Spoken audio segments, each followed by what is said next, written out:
ਸਕਦਾ ਮਾਂ, ਮੈਨੂੰ ਤੇਰੀ ਆਦਤ ਪੈ ਗਈ ਏ। मैं तेरे बिन रह नहीं सकदा मां, मैनू तेरी आदत पै गई है। मैं जुदाइयां सह नहीं सकदा मां, मैनू तेरी आदत पै गई है। मैं है नहीं सकदा मां, मैनू तेरी आदत पै गई है। मैं तेरे बिन रह नहीं सकदा मां, मैनू तेरी आदत पै गई है। मैं तेरे बिन रह नहीं सकदा मां, मैनू तेरी आदत पै गई है।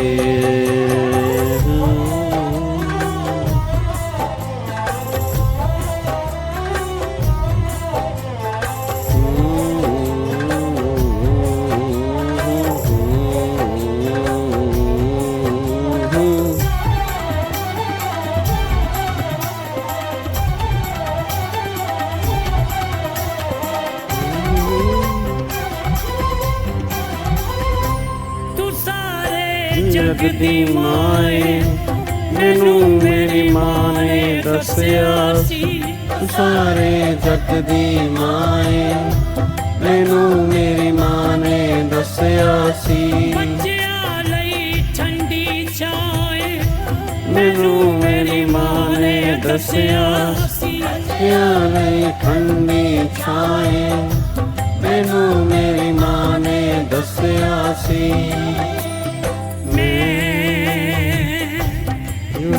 कुछ कह नहीं सकदा मां, मैनू मेरी आदत पै गई है।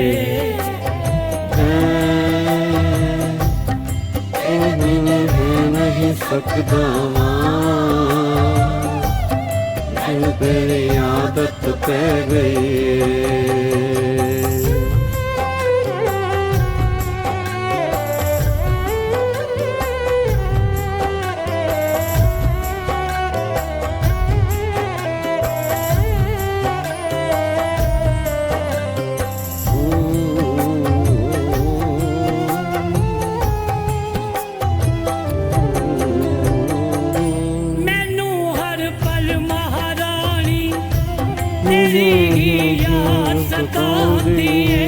मैनू हर पल महारानी तेरी ही याद सतांदी है।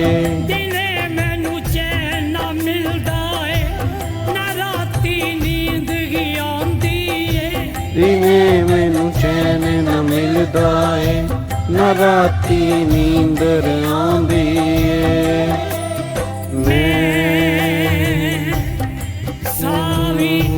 नहीं सकदा मां,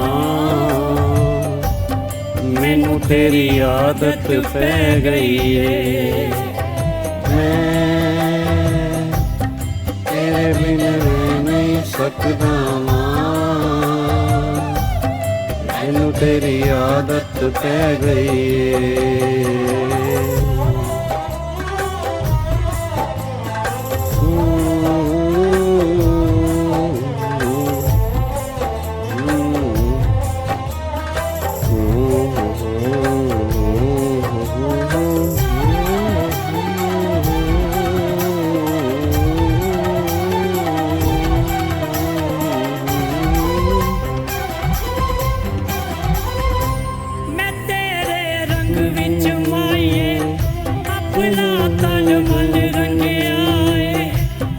तेरे जग विच माए अपना मन मन रंगिया है।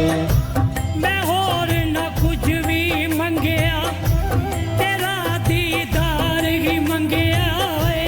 मैं होर न कुछ भी मंगया, तेरा दीदार ही मंगया है।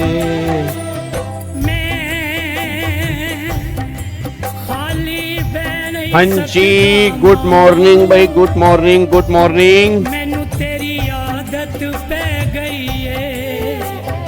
मैं खाली बह नहीं सकदा, मैनू तेरी आदत पै गई है। मैं तेरे बिन रह नहीं सकदा, मैनू तेरी आदत पै गई है। हाँ जी, गुड मॉर्निंग मेरे यारों, वेरी गुड मॉर्निंग। जय माता दी, सत श्री अकाल, अस्सलाम वालेकुम, हर हर महादेव, जय श्री महाकाल, जय माता दी, राधे राधे। क्या हाल चाल है मेरे यारों? Very good morning, very good morning, good morning Utkarsh, good morning Akash, good morning Tanvi, good morning CS with Prachi, good morning Aditya, good morning Sameer, good morning Srishti, good morning Alok, good morning Seema, good morning Harshita, very very good morning. क्या हाल चाल है तुम्हारे मेरे यारों? बढ़िया, मस्त मौज बहार, जिंदगी एकदम बढ़िया चल रही है? पक्का पक्का, कोई दिक्कत तो नहीं है? चलो बहुत बढ़िया जी। तो फाइनली आज हमारी लास्ट क्लास है, ठीक है जी, आज हमारी लास्ट क्लास है और बहुत ही दुखी मन के साथ ये आपको सूचित किया जाता है कि आज हमारी लास्ट क्लास है सेक्शन नंबर 5 की सेक्शन नंबर 5 की, ठीक है। तो फिर मंडे से हम स्टार्ट करेंगे सेक्शन नंबर 6। तो जहां से हमारी CIRP की एप्लीकेशन जाएंगी ना, तो सेक्शन नंबर 7, 8, 9, 10, अब हमारा पूरा का पूरा प्रोसीजर स्टार्ट हो जाएगा कि अगर हमें CIRP मतलब अगर हमें NCLT के पास एप्लीकेशन डालनी है तो वो एप्लीकेशन कैसे डालेंगे, कौन कौन से फॉर्म नंबर होंगे, क्या क्या फीस होगी, वो सारी की सारी बातें हम मंडे से स्टार्ट कर देंगे, ठीक है। तो आज हम फाइनली अपना सेक्शन नंबर 5 खत्म कर देंगे, ठीक है। आज हम फाइनली अपना सेक्शन नंबर 5 खत्म कर देंगे ना। 5 में कुछ डेफिनेशंस हमारी बैलेंस बचेंगी, आपको मैंने पहले भी कहा था वो आगे जाके आएंगी, ठीक है। आज हमारा टारगेट क्या है, फटाफट से ऑपरेशनल डेट की डेफिनेशन एक बार देख लेते हैं, उसके बाद फिर ऑपरेशनल क्रेडिटर की डेफिनेशन एक बार फटाफट से हम यहां पे देख लेते हैं। ये दोनों डेफिनेशन करने के बाद ये रही इससे रिलेटेड केस स्टडी, वो भी आज यहां पे है, तो वो केस स्टडी भी आज हम यहां पे देख लेंगे, ठीक है ना। तो आई थिंक हमारा लेक्चर नंबर 11 है, तो लेक्चर नंबर 11 में हमने सेक्शन नंबर 5 तक अपना रिवाइज कर लिया है, ठीक है। आ जाओ सारे बच्चे फटाफट से आ जाओ। चलो अब एक बार सबसे पहली डेफिनेशन जो हम यहां पे देखने जा रहे हैं वो डेफिनेशन हमारी है ऑपरेशनल क्रेडिटर। अच्छा, डेफिनेशन बिल्कुल सिंपल है। डेफिनेशन कहां लिखी है? सेक्शन 5 क्लोज नंबर 20 में हमारी डेफिनेशन लिखी हुई है। और ऑपरेशनल क्रेडिटर की डेफिनेशन क्या है? वो कह रहा है operational creditor means a person to whom, जहां पे फाइनेंशियल डेट वर्ड लिखा था वहां पे ऑपरेशनल डेट वर्ड लिख दिया कि operational creditor means a person to whom an operational debt is ओ and include any person to whom such debt has been legally assigned or transfer। आपको नहीं लग रहा सेम है? नहीं, आपको नहीं लग रहा सेम है क्या? आपको ऐसा नहीं लग रहा बिल्कुल डिट्टो सेम है? मतलब जो डेफिनेशन हमने फाइनेंशियल क्रेडिटर की पढ़ी थी सेम डेफिनेशन ऑपरेशनल क्रेडिटर की है, फर्क सिर्फ एक निकल के आ रहा है कि वहां पर फाइनेंशियल डेट वर्ड लिखा हुआ था, यहां पर ऑपरेशनल डेट वर्ड लिखा है। सेम बात यहां पर है कि अगर मान लो किसी पर्सन को ऑपरेशनल डेट का पैसा देना है, अगर किसी पर्सन को मुझे ऑपरेशनल डेट का पैसा देना है तो वो पर्सन जो है वो ऑपरेशनल क्रेडिटर बन जाएगा, मतलब जिसको देना है, सामने वाला पर्सन जो है वो ऑपरेशनल क्रेडिटर है। अब मुद्दा ही निकल कह रहा है कि ऑपरेशनल डेट में क्या आएगा, तो आप इतना समझ लो डे टू डे ऑपरेशन से रिलेटेड जो भी आपके डेट होते हैं ना वो सारे ऑपरेशनल डेट हैं। जैसे आप ये मान लो कि जो भी डेट आपका गुड्स और सर्विस से रिलेटेड होगा, जैसे मान लो मैंने एसी मंगाया, अब एसी मैंने उधार पे लिया, एसी के पैसे पे नहीं किए तो वो ऑपरेशनल डेट है। मैंने कैमरा मंगाया, कैमरे के पैसे पे नहीं किए, ऑपरेशनल डेट है। मैंने कंसल्टेंसी की सर्विस ली, मैंने आर्किटेक्ट की सर्विस ली, मैंने डॉक्टर की सर्विस ली, मैंने इंटीरियर डेकोरेटर की सर्विस ली है, मैंने कारपेंटर की सर्विस ली है, फिर मैंने फॉर एग्जांपल चाय का मेरा बिल बनता है, इलेक्ट्रिसिटी का बिल बनता है, फॉर एग्जांपल मेरे गवर्नमेंट के टैक्सेस हैं, चाहे वो इनकम टैक्सेस है, जीएसटी है, कस्टम ड्यूटी है, इंपोर्ट ड्यूटी है, म्युनिसिपल टैक्स है, तो ये सभी के सभी मतलब ये चीजें जो है ना, ये सारी की सारी ऑपरेशनल डेट वाली कैटेगरी में आती है। तो जो भी आपके डे टू डे ऑपरेशन से रिलेटेड, मतलब ऐसा कोई भी डेट जो तुम्हारे गुड्स और सर्विस से रिलेटेड होगा ना, उस डेट को नॉर्मली ऑपरेशनल डेट वाली कैटेगरी में कवर करेंगे। तो ऑपरेशनल डेट, ऑपरेशनल क्रेडिटर ये हो गया। अच्छा, अब ऑपरेशनल क्रेडिटर में एक वर्ड आया ऑपरेशनल डेट, तो ऑपरेशनल डेट किसे कहते हैं वो नीचे डिफाइन किया हुआ है, बट यहाँ पे कुछ केस स्टडी है, एक बार केस स्टडी देख लेते हैं, और ये केस स्टडी ऑपरेशनल क्रेडिटर से रिलेटेड है। देखो क्या कह रहा है, कह रहा है it is clear that an operational creditor who has assigned or legally transfer any operational debt to a financial creditor, the assignee or transferee shall be considered as an operational creditor to the extent of such assignment or legal transfer। अब ये हमारी judgement जो है वो NCLAT की judgement है और सन 2019 की जजमेंट है। सिंपल सी बात बताऊं, मतलब ये और वाइस वर्सा मान के चलो। इसका मतलब पता क्या है, इसका मतलब ये है, जैसे एक बात मेरे को बताओ, लेट्स टेक एन एग्जांपल, मान लो मिस्टर वीजी हैं, अब सारे बच्चे आंसर देना, मिस्टर वीजी हैं, मिस्टर वीजी ने मान लो स्टेट बैंक ऑफ इंडिया से लोन लिया हुआ है, और मिस्टर वीजी ने मिस्टर पीजी हैं उससे मान लो मटेरियल भी लिया हुआ है। अब ये मटेरियल जो है फॉर एग्जांपल बनता है मान लो 2 करोड़ का, और लोन लिया हुआ मैंने 50 करोड़ का, लोन लिया मैंने 50 करोड़ का, ठीक है।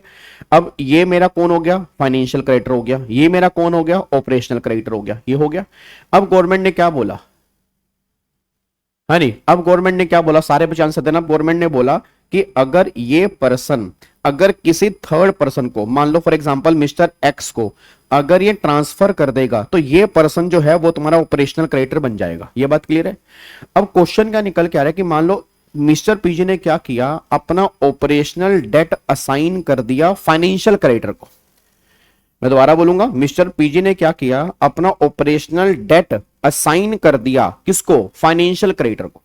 अब क्वेश्चन ये निकल के आया कि अगर मैंने, मिस्टर पीजी ने बोला एसबीआई को कि यार मेरे बिहाफ में ना तुम 2 करोड़ रुपए वीडी से ले लेना, भाई तुम मुझे अभी दे दो पैसे, तुम मेरे को भी दे दो, तुमने 50 करोड़ रुपए तो लेने ही है, तो मेरे बिहाफ पे ऐसा करना कि तुम 2 करोड़ रुपए भी ले लेना। तो एसबीआई ने बोला कि ठीक है मैं ले लूंगा। तो क्या अब एसबीआई फाइनेंशियल क्रेडिटर जो बना, क्या वो 52 करोड़ के लिए बना? गवर्नमेंट कहती नहीं, मतलब माना वो फाइनेंशियल क्रेडिटर है बट वो अपने 50 करोड़ के लिए फाइनेंशियल क्रेडिटर है। जब बात 2 करोड़ की होगी ना, तो 2 करोड़ के लिए ये फाइनेंशियल क्रेडिटर ऑपरेशनल क्रेडिटर ही माना जाएगा। बस वो ये बात कहना चाह रहे हैं, यहां पे तुम कंफ्यूज हो सकते हो, ठीक है ना। अब जो बच्चे रेगुलर बैच वाले बच्चे होंगे तो उनको ही हमने क्लास में डिस्कस किया था, आपने कहीं से भी क्लास ली होगी, सारे टीचर बहुत बेस्ट हैं, तो उन्होंने भी आपको ये बात बताई होगी। क्या बात मेरी समझ में आ रही है? पक्का पक्का। तो सिंपल सी बात ये निकल के आ रही है कि इस एक्सटेंड तक, इस 2 करोड़ रुपए तक ये फाइनेंशियल क्रेडिटर ऑपरेशनल क्रेडिटर ही माना जाएगा, इसको फाइनेंशियल क्रेडिटर नहीं मानेंगे। मतलब ये 50 करोड़ रुपए के लिए एप्लीकेशन डालेगा सेक्शन 7 में, और ये 2 करोड़ रुपए के लिए एप्लीकेशन जो डालेगा ये सेक्शन नंबर 9 में डालेगा। बस ये पर ध्यान दो, ठीक है। अब एक बच्चा कहता है सर अगर मान लो इसके रिवर्स हो जाए। मैं कह रिवर्स कैसे सर? ऐसे मान लो स्टेट बैंक ऑफ इंडिया अपना फाइनेंशियल डेट ऑपरेशनल क्रेडिटर को असाइन कर दे। वैसे प्रैक्टिकली कभी ऐसा होता नहीं है, प्रैक्टिकली पॉसिबल नहीं है। प्रैक्टिकली इसलिए पॉसिबल नहीं है क्योंकि फाइनेंशियल डेट बहुत बड़ा डेट होता है, ऑपरेशनल डेट छोटा सा होता है। अब ऑपरेशनल डेट जरूर असाइन कर दिया जाता है, बट फाइनेंशियल क्रेडिटर अपना डेट असाइन कर दे बहुत रेयरली होगा, बहुत रेयरली, बट एग्जाम में तो बन सकता है। अब बच्चा ये बात करे सर अगर मान लो इसने फाइनेंशियल डेट असाइन कर दिया, इसको बोला कि भाई तूने 2 करोड़ रुपए लेने हैं तो 50 करोड़ रुपए मेरे भी ले लियो। मान लो पीजी कहता ठीक है मैं ले लूंगा, तो क्या आप पीजी 52 करोड़ के लिए ऑपरेशनल क्रेडिटर बन जाएगा? Answer is no. अगेन वही बात यहां पर आएगी कि 50 करोड़ रुपए के लिए पीजी फाइनेंशियल क्रेडिटर बनेगा, 2 करोड़ रुपए के लिए पीजी ऑपरेशनल क्रेडिटर बनेगा। मतलब सिंपल सी बात है, वो देखना पड़ेगा वो डेट कौन सा है, ठीक है ना, वो देखना पड़ेगा वो डेट कौन सा है। तो सिंपल सी बात क्या निकल के आ रही है, भाई जितना डेट आपने साइन किया होगा उतने डेट के लिए ही वो ओसी और एफसी बनेगा। ये बात आपकी उस केस लो के अंदर लिखी हुई है। बस अब ये केस लो जो ऊपर बताया है ना, ये वाला, ये केस लो उसी का है। कहां गया ये वाला? तो ये केस लो जो है ये उसी से रिलेटेड है। अब इससे रिलेटेड यहां पर केस स्टडी है, जब आप इसको रीड करेंगे तो आपको और अच्छे से क्लैरिटी मिल जाएगी, ठीक है ना। केस लॉ मैंने बता दिया, अब उस केस लॉ से रिलेटेड मैंने यहां पर केस स्टडी भी बना दी। जब केस स्टडी बना दी तुम्हें और अच्छे से आइडिया मिल जाएगा कि यहां पर क्या है। डन, बात मेरी समझ में आ रही है, पक्का पक्का। चलो अब अगले पॉइंट पर आओ जी। अब अगला वो कह रहा है the workman of a company come within the meaning of an operational creditor in the terms of 520, ठीक है जी, read with 521 of the code. मतलब वो सिंपल सी बात कह रहे हैं, जो वर्कमैन होते हैं कंपनी के, वर्कमैन का मतलब आप मान लो लेबर मान लो, एम्प्लॉइज तो वैसे एम्प्लॉय मान लो, आप एम्प्लॉय भी मान सकते हो। तो एम्प्लॉय जो होते हैं, जो लेबर जो होती है, वो गवर्नमेंट कह रही है ऑपरेशनल क्रेडिटर है। मतलब आज अगर मान लो मेरे यहाँ पे 10 लोगों का स्टाफ काम करता है, अब 10 लोगों का स्टाफ काम कर रहा है, 10 लोग ही अपनी अपनी सैलरी है। अब अगर सैलरी मुझे पे करनी है तो जिसको सैलरी मुझे पे करनी है वो ऑपरेशनल क्रेडिटर वाली कैटेगरी में कवर हो जाएंगे। तो जितने भी मेरे एम्प्लॉई हैं वो सारे के सारे मेरे ऑपरेशनल क्रेडिटर हैं। आज अगर मैं अपने स्टाफ की सैलरी पे नहीं कर रहा तो उनकी सैलरी जो है वो ऑपरेशनल डेट है, उनकी सैलरी जो है वो ऑपरेशनल डेट है, और वो सामने वाला पर्सन जो है वो ऑपरेशनल क्रेडिटर है। बस ये पर ध्यान दो। क्या बात समझ में आ गई? तो यहां पे क्लैरिफाई किया गया। और ये जजमेंट भी किसकी है? एनसीएलटी की जजमेंट है, 2018 की जजमेंट है कि जो आपके वर्कमैन होंगे, वर्कमैन को भी हम ऑपरेशनल क्रेडिटर वाली कैटेगरी में कवर करेंगे। ठीक है जी, चलो अगली केस आओ। An operational creditor means a person to whom an operational debt is owed, ठीक है। An operational debt under 521 means a claim in respect of provision of goods or services। ये तो बेकार की जजमेंट है यार, ये तो बेकार की जजमेंट है। ये तो उन्होंने कुछ नहीं किया 521 को। अब ये जजमेंट 2017 की है, सुप्रीम कोर्ट की है, इसलिए दी हुई है। वैसे अब इस जजमेंट की कोई रेलिवेंसी नहीं है, क्योंकि जब 521 पढ़ेंगे तो ये बात ऑलरेडी 521 में यहां पे लिखी हुई है। ठीक है ना। तो ये बेकार की जजमेंट है। उसने बोला कि ऑपरेशनल डेट उसे कहते हैं जो गुड्स और प्रोविजन की सर्विस से रिलेटेड होता है, उसको ऑपरेशनल डेट कहते हैं। वो 521 में डिफाइन है, तो 521 हम पढ़ ही लेंगे। चलो अब ये वाला ध्यान से पढ़ना जी, ये वाली इंपॉर्टेंट जजमेंट है जी। ये वाली जजमेंट जो है ये इंपॉर्टेंट जजमेंट है, इसको ध्यान से पढ़ना। वो कह रहा है ए ट्रेड यूनियन, जो ट्रेड यूनियन और association of workman employ does not come within the meaning of operational creditor as no services is rendered by the workman association trade union to the corporate debtor to claim any due which can be treated to be debt as defined in subsection 11 of section 3। मतलब simple सी बात कह रहे हैं।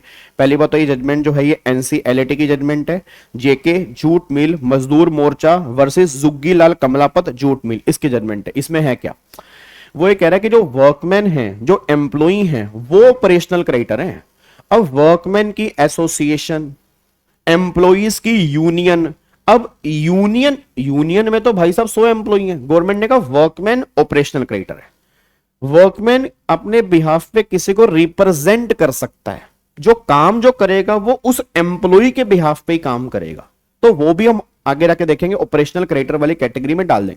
But जो union है भाई, union ने कोई सैलरी थोड़ा लेनी है। आप एक बताओ, सैलरी क्या यूनियन ने लेनी है? नहीं, यूनियन में तो 100 एम्प्लॉई हैं। अब उसमें से कुछ ने सैलरी लेनी है, कुछ ने सैलरी नहीं लेनी है। तो गवर्नमेंट ने कहा भाई इंडिविजुअल केस चलेगा ना। कोई यूनियन है, एसोसिएशन है, वो पूरी यूनियन कॉर्पोरेट डेटर के प्रति केस नहीं दर्ज करा सकती, क्योंकि यूनियन कोई ऑपरेशनल क्रेडिटर नहीं है। तो वही से हम गवर्नमेंट ने बोला जो यूनियन है और जो आपकी एसोसिएशन है उसको ऑपरेशनल क्रेडिटर वाली डेफिनेशन से बाहर निकालेंगे। तो वही बात यहां पे ध्यान रख के चलना। यहां पे वो तुम्हें एग्जाम में क्वेश्चन पूछ सकता है, तो दिमाग में क्लैरिटी लेके चलना कि जो ट्रेड यूनियन है या जो एसोसिएशन है उसको ऑपरेशनल क्रेडिटर वाली कैटेगरी में कवर नहीं किया जाएगा। बस ये पर ध्यान दो।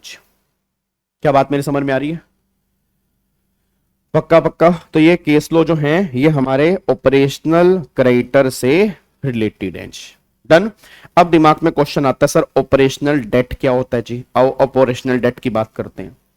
अब ऑपरेशनल डेट का मतलब ये है, ऑपरेशनल डेट मींस, ध्यान से पढ़ना, operational debt means a claim, मतलब एक ऐसा दावा जो किसके रिस्पेक्ट में है? In respect of provision of goods, कि आप गुड्स प्रोवाइड करेंगे और सर्विसेज इंक्लूडिंग एम्प्लॉयमेंट और a debt in respect of, मैं दोबारा बोलूंगा, और a debt in respect of.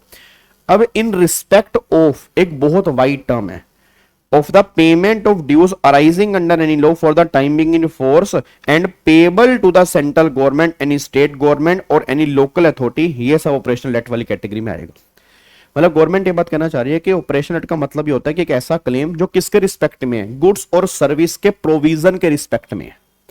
अच्छा, या तो तुम गुड्स प्रोवाइड करा चुके हो या तुम गुड्स प्रोवाइड करवाने का वादा कर चुके हो। याद है अगर आपको थोड़ा बहुत याद आ रहा हो, आपके एग्जीक्यूटिव में एक पेपर था टैक्स लॉ एंड प्रैक्टिस का, याद है आपको? टैक्स लॉज एंड प्रैक्टिस का एक पेपर हुआ करता था, तो उसमें ना एक होता था जीएसटी होता था, अगर आपको थोड़ा बहुत याद आ रहा हो। तो जीएसटी का जो टैक्सेबल इवेंट था, जीएसटी जो लगता था वो ना सप्लाई के होने पर लगता था, अगर आपको थोड़ा थोड़ा याद आ रहा हो। और सप्लाई की डेफिनेशन थी सेक्शन 7 में, और सेक्शन 7 में एक 7(1)(a) था। 7(1)(a) कहता था all forms of supply, all forms of supply of goods or service or both such as sale, transfer, disposal, barter, exchange, license, lease, rental, और वहां पे लिखा था made or agreed to be made, मतलब वहां पर एक लाइन लिखी थी मेड और एग्री टू बी मेड। तो यहां पर वही बात कह रहा है कि आपका जो पैसा है वो इन respect of provision of goods और सर्विस हो। तो प्रोविजन का मतलब होता है कि आप या तो गुड्स प्रोवाइड करवा चुके हो या आपने एडवांस ले लिया, आपने कहा मैं गुड्स प्रोवाइड करवा दूंगा, आपने एडवांस ले लिया, आपने बोला मैं गुड्स प्रोवाइड करवा दूंगा, तो उस एडवांस को भी गवर्नमेंट के लिए ऑपरेशनल डेट वाली कैटेगरी में कवर किया जाएगा, क्योंकि ये पैसा जो है वो इन respect of provision of goods और सर्विस है। बस ये पर ध्यान दो। क्या बात मेरे समझ में आ रही है? तो ये हमारा ऑपरेशनल डेट है। तो आप अगर बच्चा बोलता है सर इसके एग्जाम्पल क्या क्या होंगे, बहुत सारे एग्जाम्पल हैं। रेंट हो गया, म्युनिसिपल टैक्स हो गया, ठीक है, टोल टैक्स हो गया, इनकम टैक्स हो गया, जीएसटी हो गया, कस्टम हो गया, ठीक है, और फिर आपका मटेरियल की पैसे पे करने हो गया, सर्विस से रिलेटेड पैसे हो गया, बिजली का बिल हो गया, चाय का बिल हो गया, आप कोई भी सामान परचेस करके आ रहे हैं, सब के सब ऑपरेशनल डेट ही तो हैं। मतलब जहां पे कोई फाइनेंशियल ट्रांजैक्शन नहीं है, जहां पे कोई एक तरह से जिसका कमर्शियल सब्सटेंस लोन का नहीं है, ठीक है ना, वो सब के सब ऑपरेशनल डेट वाली कैटेगरी में आएंगे जी। ठीक है, अब यहां पे चेक करो इससे रिलेटेड केस लो क्या जी। पहला केस लो है operational debt would include a claim in respect of provision of goods और सर्विसेज इंक्लूडिंग एम्प्लॉयमेंट और a debt in respect of payment. क्या यार ये है नालायक, बिल्कुल डिट्टो सेम लैंग्वेज छाप दी, बिल्कुल डिट्टो सेम लैंग्वेज छाप दी जी। सुप्रीम कोर्ट की जजमेंट आई हुई है Swiss ribbons private limited versus union bank of India वाले केस में, सेम लैंग्वेज यहां पे छाप रखी है। वो कह रहे जी ऑपरेशनल डेट का मतलब होता है कि जो आपने गुड्स और प्रोविजन से सर्विस से रिलेटेड है, जो तुम्हें गवर्नमेंट को पैसे देने हैं, एम्प्लॉयमेंट भी इसमें कवर होगी। एम्प्लॉयमेंट का मतलब वर्कमैन हो गया, एम्प्लॉय हो गया, लेबर हो गया, वो पैसे भी यहां पे आएंगे। सेम सेम है जी।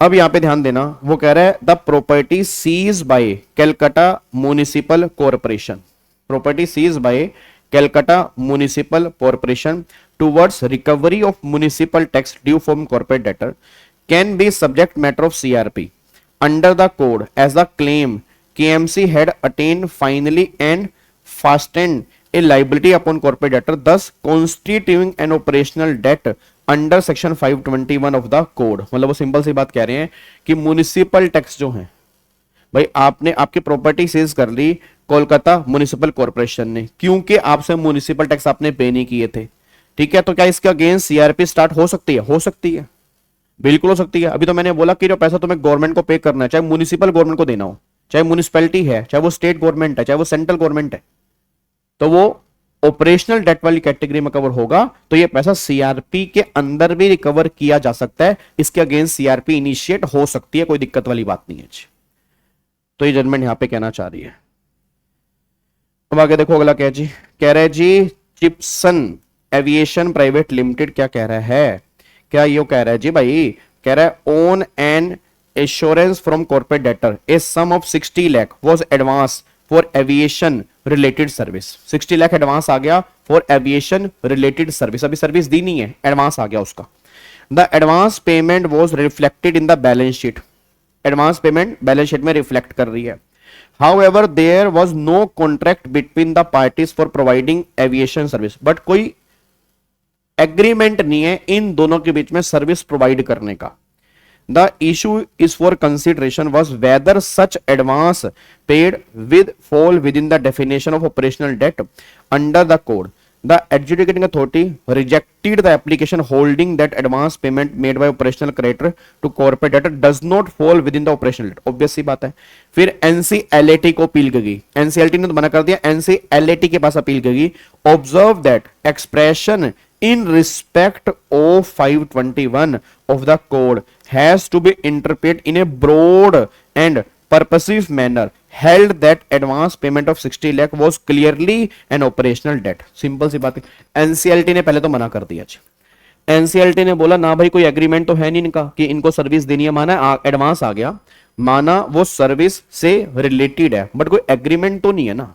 कोई एग्रीमेंट ऐसा सर्विस को देने का हुआ ही नहीं. एग्रीमेंट तो हुआ नहीं सर्विस को देने का. NCLAT कहता है तुम्हारी ऐसी की तैसी भाई साहब. सिंपल सी बात है, एग्रीमेंट हो या ना हो, ये जो पैसा एडवांस दिया इन रिस्पेक्ट ऑफ को एक ब्रॉड लाइन के अंदर पढ़ो. इन respect of provision of service है या नहीं है. In respect of provision of service है या नहीं है ना, तो बात खत्म. ये ऑपरेशनल डेट वाली कैटेगरी में माना जाएगा. NCLAT ने जजमेंट पास की है, बस ये पर ध्यान दो. और आप सब जानते हो NCLT को ओवररूल कौन कर सकता है. NCLAT जो है वो NCLT की जजमेंट को ओवररूल कर सकता है. आपको ये बात पता होगी. ठीक है, आगे देखो सुप्रीम कोर्ट के कह रहा है भाई. सुप्रीम कोर्ट कह रहा है जी in case of Urban Land this a debt which arise out of advance payment made to a corporate debtor for supply of goods और सर्विस वुड बी. तो वही सुप्रीम कोर्ट ने भी अफर्म कर दिया कि भाई साहब अगर आपने कोई एडवांस दिया है इन रिस्पेक्ट ऑफ गुड्स और सर्विसेज तो उसको ऑपरेशनल डेट वाली कैटेगरी का पार्ट मानना चाहिए. तो NCLAT ने तो पर्टिकुलर उस केस में कहा था. सुप्रीम कोर्ट ने बोल दिया कि अगर कोई एडवांस आया इन रिस्पेक्ट ऑफ गुड्स और सर्विसेज तो उसको ऑपरेशनल डेट वाली कैटेगरी में लेके चलना. बस ये पर ध्यान दो. खत्म हो गया जी. ठीक है जी. तो ये तो एक पर्टिकुलर केस है. अगर मान लो इसके रिगार्डिंग कोई केस स्टडी बनेगी तो आप ये वाला केस का रेफरेंस दे के आ सकते हैं, साथ में सुप्रीम कोर्ट का भी लिख के आ सकते हैं. और अगर ये वाला कोई स्पेसिफिक केस नहीं बनेगा तो डायरेक्टली सुप्रीम कोर्ट की भी रेफरेंस आप देके आ सकते हैं कि अगर कोई advance in respect of goods और सर्विस है तो वो ऑपरेशनल डेट वाली कैटेगरी में कवर होगा. बस ये पर ध्यान दो. क्या बात समझ में आ रही है. चलो तो फाइनली एक बार ये डेफिनेशन भी देख लेते हैं. पर्सनल गारंटर, याद है पर्सनल गारंटर, बार बार पर्सनल गारंटर आ रहा था. चेक करना पर्सनल गारंटर क्या होता है. Personal guarantor means an individual. लो जी काम खत्म हो गया. कोई भी कंपनी पर्सनल गारंटर नहीं बन सकती, क्योंकि कंपनी अगर गारंटी दे रही है तो वो कॉर्पोरेट गारंटर है, पर्सनल गारंटर नहीं है. मैं दोबारा बोलूंगा, कॉर्पोरेट गारंटर और पर्सनल गारंटर में फर्क होता है. तो पहली बात, इंडिविजुअल जो है वो पर्सनल गारंटर होगा. कंपनी अगर गारंटी दे रही है तो वो कॉर्पोरेट गारंटर वाली डेफिनेशन में कवर है. तो उसने बोला individual who is surety in a contract of guarantee to a corporate debtor. अगर एक इंडिविजुअल ने कॉर्पोरेट डेटर की गारंटी दी हुई है तो वो पर्सन जो है वो पर्सनल गारंटर वाली कैटेगरी में कवर हो जाएगा. और एग्जॉस्टिव डेफिनेशन है, कोई इंक्लूसिव डेफिनेशन नहीं है. ओनली इंडिविजुअल ही पर्सनल गारंटर बन सकता है, कोई कंपनी पर्सनल गारंटर नहीं बन सकती. बस ये पर ध्यान दो. क्लियर है. बाकी ये पर्सनल तो आपका वही आ गया, director, manager, KMP, designated partner आ गए. ठीक है. फिर ये इसको ये PPIRP हो गया, इसको हम आगे रख के पढ़ेंगे. रिलेटेड पार्टी की डेफिनेशन भी आगे रख के हमारी आएगी, ये डेफिनेशन भी हमारी आगे रखी आएगी. ठीक है. उसके बाद फिर आपका रेजोल्यूशन एप्लीकेंट हम पढ़ेंगे आगे रख. एप्लीकेंट क्या होता है, रेजोल्यूशन प्लान क्या होता है, रेजोल्यूशन प्रोफेशनल क्या होता है, वोटिंग शेयर क्या होता है. ये सारी की सारी बातें अब हमारी सेक्शन 6 से लेके आगे आनी है. ठीक है. अच्छा ये डेफिनेशन अभी हम डिस्कस नहीं कर पाएंगे. 79 समझ रहे हो, 79 मतलब पार्ट नंबर 3. तो किसकी है, पार्ट नंबर 3 की है. तो पार्ट नंबर 3 हम देखेंगे, तब इसकी इंपॉर्टेंट जो डेफिनेशन होंगी हम पार्ट नंबर 3 के अंदर देख लेंगे. ठीक है ना. अब यहां पे आ जाओ जी. बस इसके बाद तो फिर आपका ये चैप्टर खत्म है. अरे इस चैप्टर के एंड में ना अगर आप मॉड्यूल देखोगे, इस चैप्टर के एंड में 4 केस लो दिए हुए हैं. तो वो केस लो मैंने इसी केस स्टडी के, जो मैंने केस स्टडी ये वाली बनाई है, इसके लास्ट में ही उन 4 केस लो को मैंने कंसाइज करके लिखा हुआ है. ये देखो, ये एक तो ये केस लो दे रखा है इसी चैप्टर के एंड में. ठीक है ना. मैंने कहा था ना आपको मॉड्यूल में सारा कुछ करा दूंगा जी. आपके मॉड्यूल का कोई पॉइंट पेंडिंग नहीं रहेगा. आपको ये फील होगा कि हमने मॉड्यूल भी कर लिया. ये कॉन्फिडेंस होना बहुत जरूरी है ना कि हम मॉड्यूल कर लिया. नहीं तो बच्चों को होता है यार मॉड्यूल में पता नहीं क्या लिखा होगा, सब कहते हैं पेपर मॉड्यूल से बनता है, हमने तो मॉड्यूल पढ़ा ही नहीं है, मॉड्यूल में क्या क्या होगा. तो वो टेंशन मतलब वो सारी बातें हम देख लेंगे. ठीक है, एक ये केस लो है, दूसरा फिर ये केस लो है, तीसरा फिर ये केस लो है, चौथा फिर ये केस लो है जी। ये 4 केस लो हैं, देन उसके बाद फिर आपका चैप्टर खत्म हो जाता है जी। तो फाइनली अब जाके एक चैप्टर हमने मॉड्यूल का यहां पे खत्म कर लिया, मतलब रिवाइज कर लिया। ठीक है, आओ अब एक बार फटाफट से केस लो देख लेते हैं जी। ऐसा करते हैं पहले ना मैं 4 केस लो करवा देता हूं, ये वाले 4 केस लो जो है ना, क्योंकि ये तो तुमसे हो जाएंगे सारे, ठीक है ना, इसमें कोई खास बात है नहीं है। जो केस लो भी हमने पढ़े हैं ना, उसी के बेस पे बस मैंने क्वेश्चन बनाए हैं।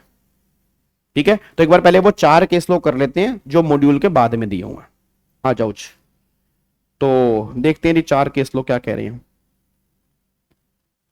ये लो जी, तो पहला केस लो यहां पे एक बार चेक करो जी। पहला केस लो जो है, पहला केस लो है, ये है जी in matter of Innovative Industry Limited versus ICICI Bank, supreme court की जजमेंट है जी। ये जजमेंट है सुप्रीम कोर्ट की है।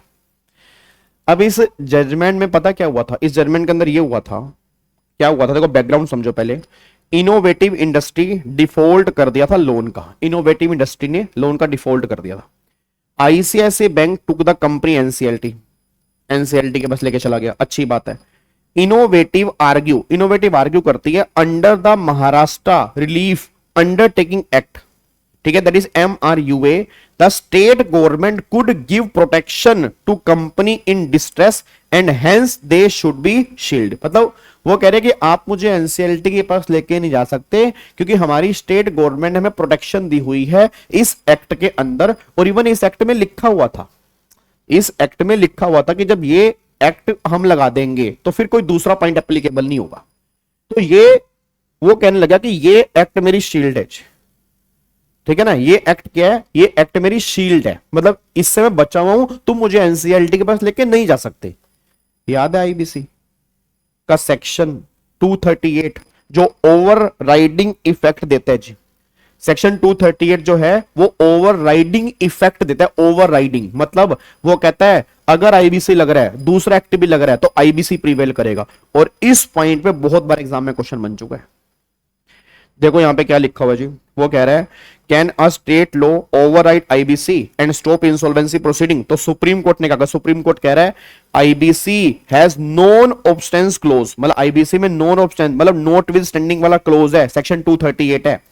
Means IBC will prevail over any other inconsistent law. MRUA also had a moratorium, उसमें भी मोरिटोरियम है, मतलब वो भी लिमिटेशन लगा देता है। But provision like but if both run together it will clash with, अगर आईबीसी से क्लैश होता है तो आईबीसी जो है वो प्रीवेल करेगा। तो कोर्ट ने बोला आईबीसी सेंट्रल लॉ है, ओवरराइड करेगा MRUA को। एम्प्लॉई में be protected under MRUA but once insolvency is trigger under IBC that protection can not stop the process. तो सिंपल टेकअवे क्या है, अगर कंफ्लिक्ट है आईबीसी और दूसरे लोग के बीच में तो आईबीसी जो है वो प्रीवेल करेगा। बस ये पर ध्यान दो। हाँ हाँ भेज दूंगा भाई यार, एक तो ना तुम एक कोई चीज देखते हो सर, ये सर जी पीडीएफ भेज दो, गाबा सर जी, गाबा सर पीडीएफ भेज दो, वो मेरे गाबा सर जी पीडीएफ भेज दो, पर पीडीएफ भेज दो ना, भेज देते हैं मेरे नालायक बच्चों, भेज दूंगा। एक मिनट रुको, ये लो, ठीक है जी, भेज दिया मैंने, ठीक है जी, ये पीडीएफ मैंने ग्रुप में डाल दिया, ये लो, ठीक है, चलो डन। अब अगले पॉइंट पर आओ जी, अब अगले पॉइंट पर आओ। ये सारे पीडीएफ संभाल के भी रख लेना, ठीक है ना, ये सारे पीडीएफ संभाल के भी रख लेना।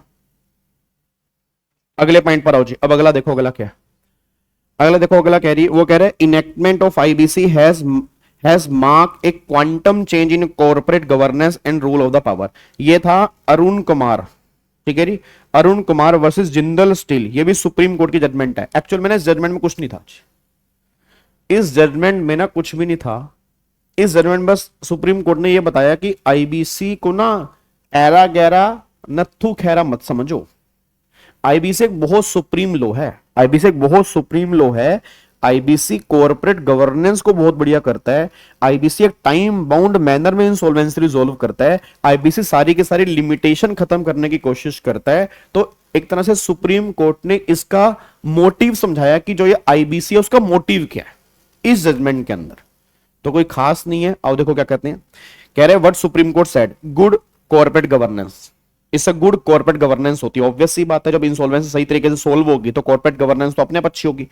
IBC make it clear company must follow law, company को लॉ फॉलो करना है, रूल्स फॉलो करनी है, discipline. Insolvency resolution is not just about saving one company but about upholding the rule of law. ठीक है ना। आगे public interest and economic growth. Insolvency is not just a private problem of one business, it affect employee, creditor, bank, investor and the economy. So IBC put insolvency ने बिगर framework of public interest, ये बहुत बड़ा public के interest में है। फिर creditor collective power, creditor को power दी गई है, आप सब जानते हो, कमेटी ऑफ क्रेडिटर बनती है, वो सारा काम करते हैं, तो वही बात कहना चाह रहे हैं। फिर separation of company and promoter, company और प्रमोटर को अलग करके चलते हैं। तो कह रहा है IBC ensure that company interest promoter, मतलब ऐसा नहीं प्रमोटर का इंटरेस्ट, पब्लिक इंटरेस्ट। प्रमोटर के इंटरेस्ट की बात नहीं हो रही, पब्लिक, प्रमोटर ने तो कांड किया है, ये जो कंपनी यहां पे घुसी है लॉस के अंदर, किसकी वजह से? प्रमोटर की वजह से। तो फिर उसके बाद गवर्नमेंट कह रही है फिर यहां पे जी, एक company bigger than promoter, company promoter से बड़ी है, it belong to many stake holder, promoter can not misuse insolvency to regain control. Obvious सी बात है, तभी तो मैंने कहा था ना, रेजोल्यूशन एप्लीकेंट आते हैं, रेजोल्यूशन प्लान बनता है कि कहीं प्रमोटर दोबारा से इस कंपनी को ना हड़प लें, तो अलग अलग प्लान बनाए जाते हैं कि जिसका प्लान अच्छा होगा उसको हम कंपनी आगे जाके बेचेंगे। फिर रेजोल्यूशन ओवर लिक्विडेशन, बताओ सारे बताओ, हमारा मेन काम क्या है? हाँ जी, हमारा मेन काम क्या है? हमारा मेन काम है कंपनी को रिजोल्व करना, कंपनी को वाइंड अप करना नहीं, कंपनी को लिक्विडेट करना नहीं, सुप्रीम कोर्ट ये बात कह रहा है। और purposive interpretation, court must interpret IBC way the keep it purposive alive, the mistake of the old insolvency should not come back under IBC. Obvious बात है, जैसे अभी हेलो ओए चिंटू ओ ढोकले, ओए ढोकले इधर, जैसे अभी हमने ऊपर एक जजमेंट पढ़ी थी जिसके अंदर लिखा था वो एडवांस वाला पॉइंट, जिसमें एनसीएलएटी ने कहा हम पर्पसिव लॉ पढ़ रहे हैं, पर्पस क्या है इसका, फिर सुप्रीम कोर्ट ने भी क्लैरिफाई किया, तो वही बात कह रहा है सुप्रीम कोर्ट कि आप इस लॉ की इंटरप्रिटेशन पर्पसिव मैनर में लेना, कि हमारा बनाने का पर्पस क्या है, लिटरल इंटरप्रिटेशन मत लेने बैठ जाना, क्योंकि अगर वो लोगे फिर पुराने इंसॉल्वेंसी की दिक्कत आ जाएगी। तो जो पुराने इंसॉल्वेंसी के अंदर प्रॉब्लम थी वही प्रॉब्लम तो हमें यहां पे लेके नहीं आनी है, इसीलिए हम नया इंसॉल्वेंसी लॉ लेके आए हैं। तो ये सुप्रीम कोर्ट ने इस जजमेंट के अंदर बताया है। तो एक तरह से फायदे बताए हैं, ऑब्जेक्टिव्स बताए हैं इस लॉ, इस इंसॉल्वेंसी लॉ के क्या हैं वो इन्होंने यहां पे बताए हैं। ठीक है, आगे देखो अगले पॉइंट पे। अब यहां पे आगे देखो अगला क्या है, अगला है जी, अगली जजमेंट है गुजरात ऊर्जा विकास निगम लिमिटेड वर्सेस अमित गुप्ता, और ये जजमेंट भी सुप्रीम कोर्ट की है। अब ये जजमेंट भी सुप्रीम कोर्ट की सेम है कि आईबीसी का मेन पर्पस क्या है। अगेन वही बात, आईबीसी का मेन पर्पस क्या है, आईबीसी क्यों लाया गया, आईबीसी क्यों लाया गया। देखो जी, रिवाइवल ओवर लिक्विडेशन, वही सेम पॉइंट आ गया। सेपरेशन ऑफ इंटरेस्ट, कंपनी का इंटरेस्ट लग गया, प्रमोटर का इंटरेस्ट लग गया, स्टेक होल्डर का इंटरेस्ट लग गया, stick timeline, time bound manner है। फिर break from the past, old law खत्म किए, नए लॉ लेकर आए ताकि पुराने वाली प्रॉब्लम नए लॉ में ना हो, एक ही लॉ बने, कॉम्प्रिहेंसिव लॉ बने इंसॉल्वेंसी को रिजोल्व करने वाला। अल्लाह, वही यूज ऑफ बेस्ट इंटरप्रिटेशन, समझ गए, वही पर्पसिव मैनर वाला सेम पॉइंट यहां पे भी आपका निकल के आ रहा है, बस ये पर ध्यान दो। देखो वही लिखा है ना, the primary focus of IBC is to ensure revival and continuation of the corporate debtor. तो सेम के लिए, मतलब जो आपने ऊपर सुप्रीम कोर्ट पढ़ा, सेम दोबारा से सेम सुप्रीम कोर्ट की जजमेंट ऑलमोस्ट सेम है। इसके अंदर ये बताना चाह रहे हैं कि आईबीसी लोग क्यों लेकर आएगा। ठीक है, अब यहां पे देखो जी, फोर्थ जजमेंट क्या है, ये है for most and primary objective of IBC. फिर ऑब्जेक्टिव की बात कर रहे हैं, is the reorganization and insolvency resolution of the corporate debtor in a time bound manner। Supreme court फिर एक बार आ गया जी, सुप्रीम कोर्ट फिर एक बार आ गया और क्या कह रहा है, देखो जी, सुप्रीम कोर्ट कह रहा है टाइम बाउंड रेजोल्यूशन क्रिटिकल, मतलब विद इन टाइम ये प्रॉब्लम सोल्व होनी चाहिए, लंबी बीमारी नहीं चलनी चाहिए। लंबी बीमारी के चक्कर में तो कांड हुआ था जब वर्ल्ड बैंक ने डांटा था कि 4-4, 5-5, 6 साल लगा रहे हो तुम इंसॉल्वेंसी को रिजोल्व करने में। Maximize the value of asset, अब अगर कंपनी रिवाइज होगी तो एसेट की वैल्यू भी मैक्सिमाइज होगी। New management replace old promoter, नई मैनेजमेंट आएगी, ऑब्वियस सी बात है, जिसको तुम कंपनी बेचोगे अपनी मैनेजमेंट वो यहां पे लेके आएगा। ऑल स्टेक होल्डर बेनिफिट, सबका बेनिफिट होगा, वर्कमैन को सैलरी मिलेगी, क्रेडिटर को पेमेंट मिलेगी, इन्वेस्टर को इन्वेस्टमेंट की वैल्यू बढ़ेगी, बैंक और जो उनका बेस बनेगा कि हम आगे लोन दे सकते हैं। Liquidation is the last resort. आपको नहीं लग रहा लास्ट 3 केस लो ऑलमोस्ट सेम डायरेक्शन में चल रहे हैं?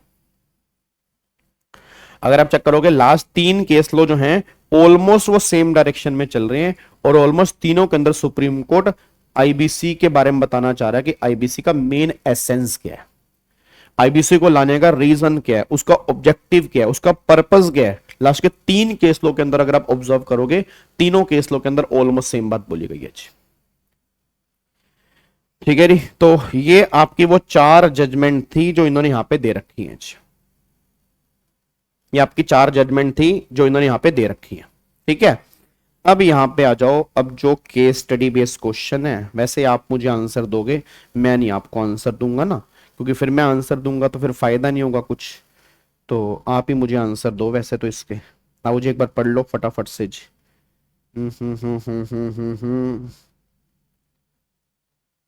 पढ़ना जी, आओ जी, फैक्ट पढ़ो क्या लिखे हैं। देखो क्या कह रहा है, alpha supplier limited, alpha supplier limited supply raw material worth ₹50 lakh to beta industry, payment remain unpaid for 6 month.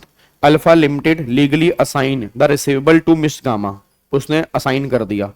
Factoring, gamma finance now wish to file an application under section 9 of IBC against beta for non payment.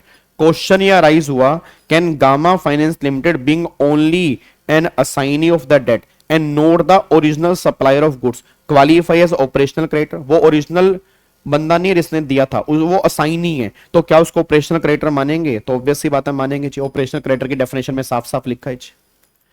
Sir in personal guarantor में सिर्फ corporate debtor क्यों दिया है? Personal guarantor can also give guarantor. अरे मेरे यश, आ मेरा बाप, आजा मेरा बच्चा, अल्लाह आजा मेरा बाबू, उल्लुल्लुल्लुल्लुल्लुल्लु, उल्लुल्लुल्लुल्लुल्लु, इधर आ, इधर आ। पार्ट कौन सा पढ़ रहा है? Part number 2। पार्ट नंबर 2 किस पे लगता है? कॉर्पोरेट डेटर पे। तो किसकी बात होगी? कॉर्पोरेट डेटर की बात होगी ना। अगर पर्सनल गारंटर इंडिविजुअल की गारंटी देगा तो पार्ट नंबर 3 लगेगा। जब पार्ट नंबर 3 पढ़ेंगे तब बात करेंगे उसकी। तो मैंने बताया था कि अगर एक इंडिविजुअल की गारंटी देता है तो डीआरटी है, अगर एक इंडिविजुअल कॉर्पोरेट डेटर की गारंटी देता है तो फिर एनसीएलटी के पास जाएगा। तो यहां तो सेक्शन 5 है ना, सेक्शन 5 तो पार्ट नंबर 2 पे ही लगेगा। सेक्शन 5 तो किस पे लगेगा मेरे बच्चे, मेरे भिंडी? किस पे लगेगा? पार्ट नंबर 2 पे ही लगेगा ना। तो इसलिए पार्ट वहां पे लिखा हुआ है कॉर्पोरेट डेटर। ठीक है, अब मेरे को सारे बच्चे बोलो तो क्या ये ऑपरेशनल असाइनमेंट जो है क्या वो ऑपरेशनल क्रेडिटर मानी जाएगी? बिल्कुल ऑपरेशनल क्रेडिटर मानी जाएगी जी, 100% मानी जाएगी। आगे फिर देखो जी एम्प्लॉयमेंट ड्यूज। अब एम्प्लॉयमेंट ड्यूज वही है, 100 वर्कमैन है, ठीक है, वर नॉट पेड सैलरी, 5 सालों महीनों की सैलरी पे नहीं कर रहे, ठीक है, 2 करोड़ रुपए की सैलरी है। मैनेजमेंट आर्ग्यू कर रही है only supplier of goods and service qualify as operational creditor, मतलब कह रहे गुड्स और सर्विस सिर्फ कवर होते हैं, एम्प्लॉयमेंट कवर नहीं होती। बताओ, अगर ये सही से डेफिनेशन पढ़ लेते तो क्या ये क्वेश्चन पूछते? सर 50 लाख के लिए आईबीसी में कैसे जा सकते हैं? अरे मेरे नालायक बच्चे, यहां पर अगर उन्होंने 50 लाख कहां पे लिखा है 50 लाख? वैसे तो 1 करोड़ की लिमिट है, बट ऑब्वियस हम ये मान के चल रहे हैं कि एग्रीगेट 1 करोड़ से ऊपर हो गया होगा। ये लो यहां पर ऐसा कर लो, 2 करोड़ लिख लो, 2 करोड़ लिख लो। ठीक है, ठीक है नहीं, ठीक है। CS with Swati @CS with Swati नहीं, सॉरी बेटा, ये आगे नाम के आगे ना CS लिखना बंद कर दो, एक्शन ले रहा है इंस्टीट्यूट, नोटिस आ रहे हैं बच्चों के। हाँ नहीं, कॉपी पे नाम के आगे लिखना सही है, वो सोशल मीडिया पे पता नहीं आप नोटिफिकेशन निकाली है उन्होंने, तो ये ध्यान रखना। प्राची विद CS कर लो। हाँ ठीक है ना, प्राची विद CS कर लो।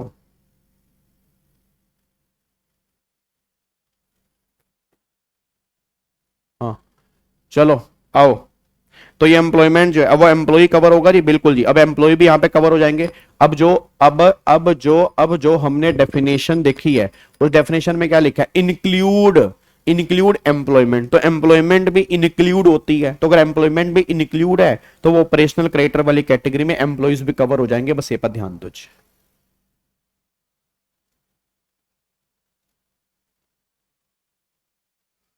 सर विद के आगे सी एस लिखा, वाह वाह मेरे बच्चे वाह। आकाश तेरी इंटरप्रिटेशन,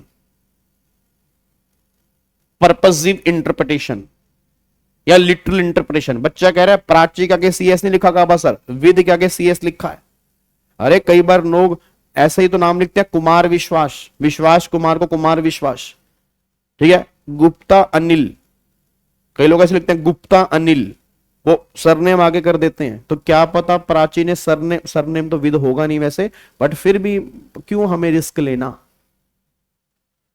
क्यों लेना रिस्क नालायक। आजा आगे आओ, चलो अगला पॉइंट पढ़ो जी।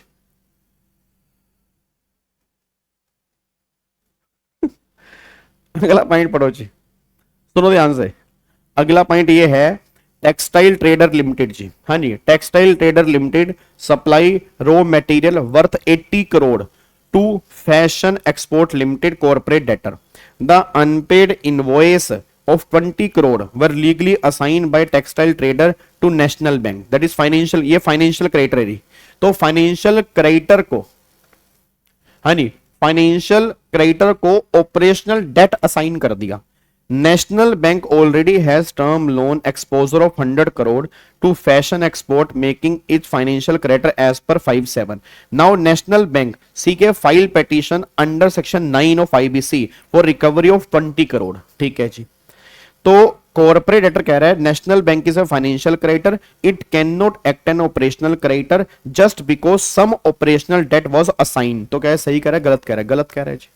जो हमने जजमेंट पढ़ी थी, जजमेंट यही तो बोलती थी, जजमेंट ये बात कहती थी, एनसीएलटी की जजमेंट थी, वो कहती थी कि अगर आपने ऑपरेशनल डेट है, अगर फाइनेंशियल क्रेडिटर को साइन कर दिया तो वो ऑपरेशनल डेट ही माना जाएगा। तो can national bank maintain a section 9 application as operational creditor for assigned debt 20 crore despite already being financial creditor for its own loan? बिल्कुल जी। तो यहां पर section 520 define operational creditor include any person to whom operational debt has been legally assigned or transfer. Once textile trader assign the receivable to national bank, the bank step into the shoes of operational creditor that for 20 crore। फिर NCLT की judgement आई है इस case के अंदर, clarify that even if the assign is a financial creditor in another capacity for the assigned portion, it is treated as operational creditor. Hence national bank can file a petition under section 9 but only to the extent of 20 crore, और बाकी के लिए वो section number 7 में application file करेगा। बस ये पर ध्यान दो। क्या बात मेरी समझ में आ रही है? पक्का पक्का, कोई दिक्कत तो नहीं है? तो यहां पे देखो जी, फाइनेंशियल क्रेडिटर अपने लोन के लिए फाइनेंशियल क्रेडिटर है और असाइन के लिए वो ऑपरेशनल क्रेडिटर है, वो एप्लीकेशन इनिशिएट कर सकता है। आगे देखो जी, नेक्स्ट पॉइंट क्या है, कह रहा है iron tech limited, iron tech limited has been facing financial distress. 250 workman have not receive their salary oblique wages for the last 8 month totalling 5 crore, 5 crore रुपए की सैलरी पे नहीं की।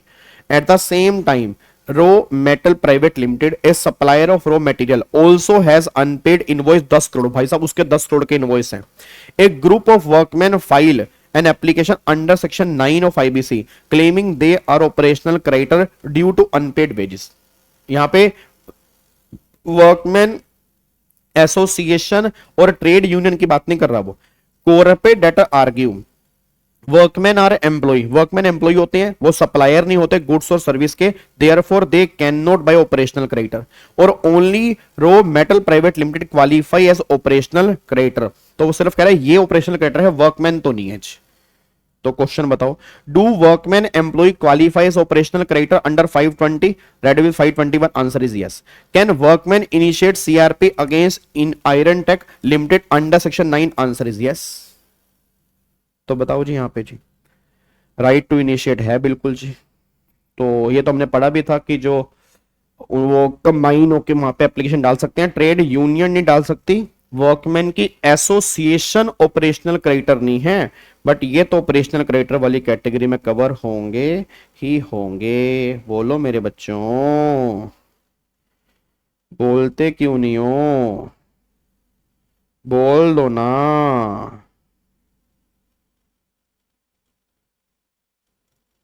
बोलो ना, बोलो।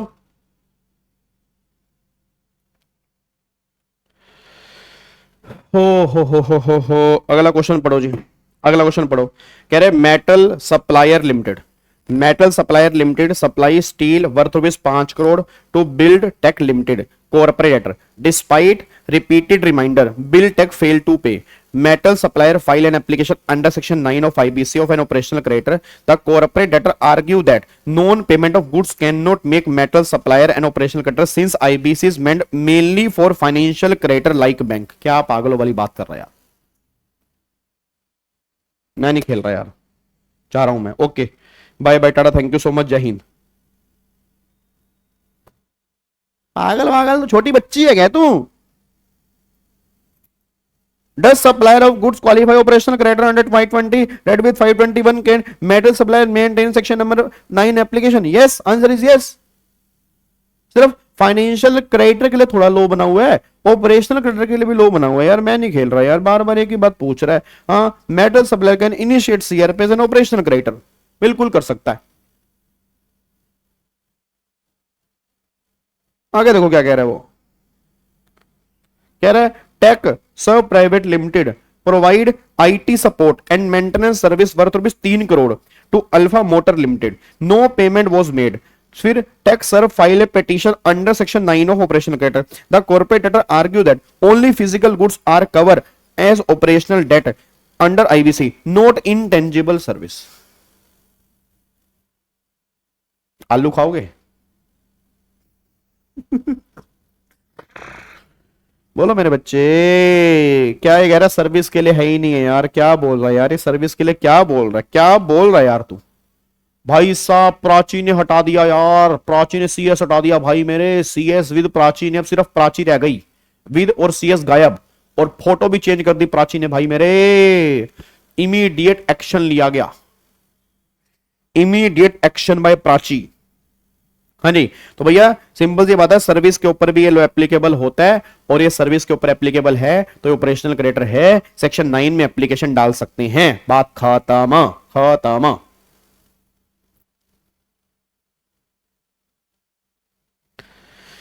चलो जी, अब ये फिर मेरे को आंसर दो जी, ये मेरे को आंसर दे दो फटाफट से,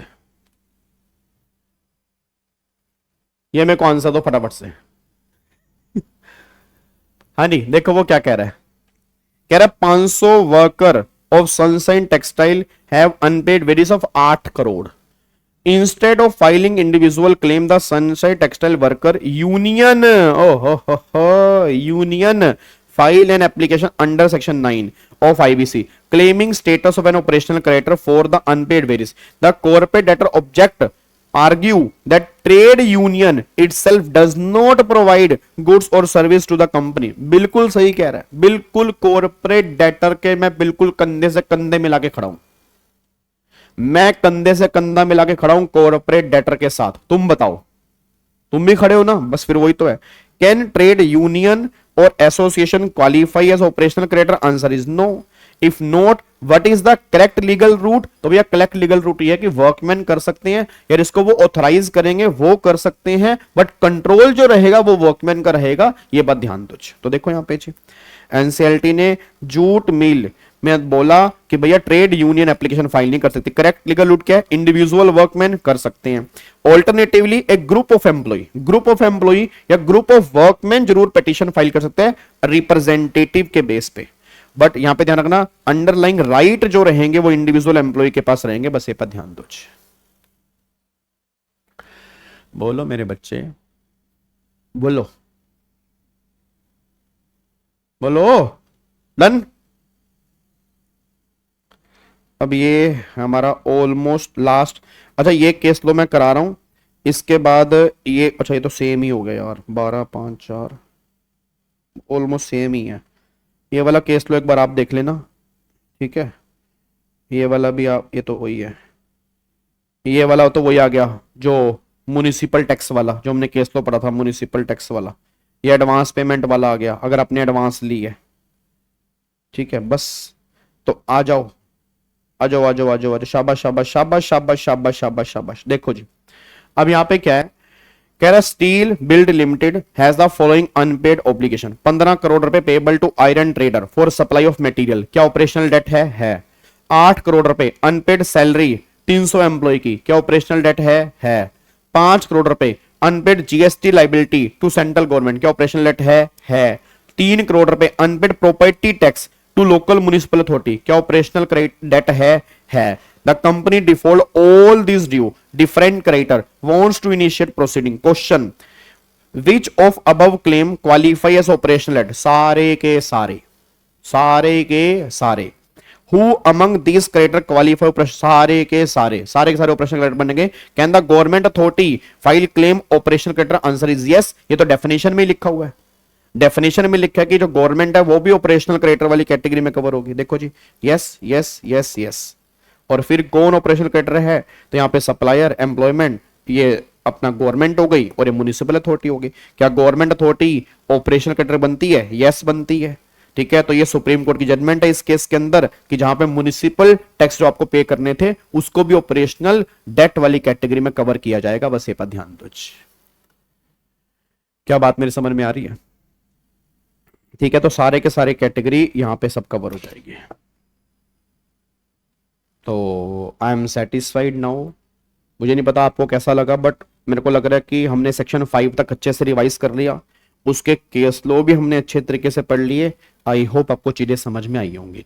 ठीक है, अब कल वाली क्लास में हम क्या करेंगे?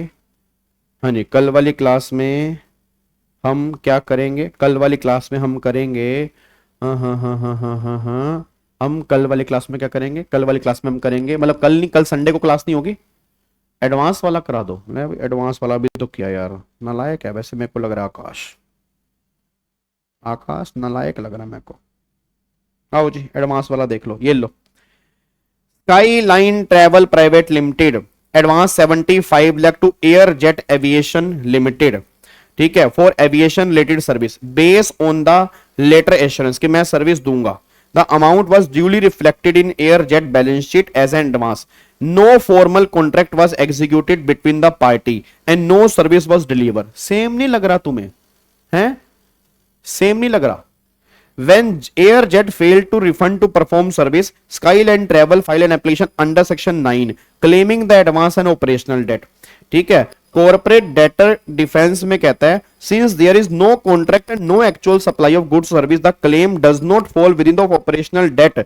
Therefore, Skyline Travel is not operational creditor. Question, क्या इस एडवांस को हम कवर करेंगे? क्या ये ऑपरेशनल क्रेडिटर है? तो देख लो जी, 521 operational creditor claim respect of provision of good service advance payment made for such provision of interestingly link to goods और सर्विस, मतलब इंट्रिंसली, मतलब इनसे अगर रिलेटेड है तो वो यहां पे कवर हो जाएगी। Even if service were not ultimately provided the debt arose in respect of intended, मैंने कहा था ना, मेड और एग्री टू बी मेड।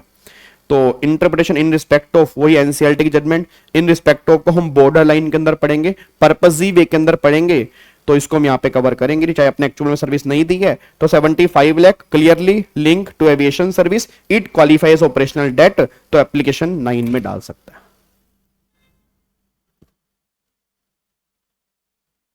ठीक है, चलो फिर बाकी मिलते हैं जी, मंडे को मिलेंगे अब हम। ठीक है जी, कल हमारी कोई संडे क्लास नहीं होगी, मंडे को मिलेंगे सेम टाइम पर सेम जगह पे लाइव। ओके जी, bye bye, thank you so much. तब तक के लिए सारा अच्छे से रिवाइज कर लेना और फिर मिलते हैं बहुत जल्दी मंडे को। सेक्शन 6 से हम स्टार्टिंग करेंगे। थैंक यू सो मच, जय हिंद, God bless you, love you all, bye bye.